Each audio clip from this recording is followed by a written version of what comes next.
మీకు తెలుసా, అందరూ అంటారు ఇంటి మెయిన్ డోర్ మీద నరసింహస్వామి పెట్టండి, అలాగే ఓం కూడా రాయండి. కాని ఎందుకు? చాలా సంవత్సరాల క్రితం ఒక గ్రామంలో రాత్రివేళ చీకటి నెగటివ్ శక్తులు ఇళ్లలోకి ప్రవేశించేవి. ప్రజలు బాధపడేవారు. భయం, అనారోగ్యం, గొడవలు సాధారణమయ్యాయి. ఎలాంటి పరిష్కారం పనిచేయలేదు.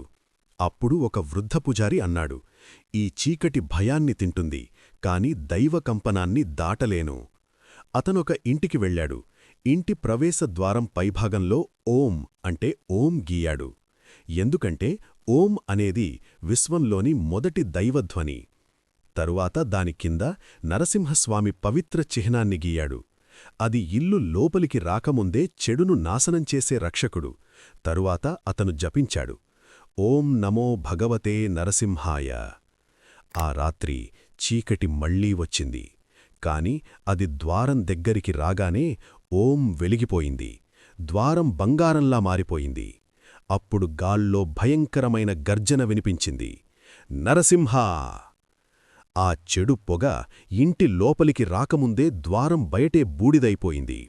అప్పటినుండి ప్రజలు ఇంటి ప్రవేశంలో ఓం ప్లస్ నరసింహస్వామిని పెట్టడం మొదలుపెట్టారు.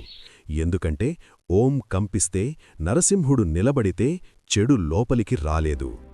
ఇంకా ఇలాంటి పవర్ఫుల్ హిందూ మిథాలజీ కథల కోసం సబ్స్క్రైబ్.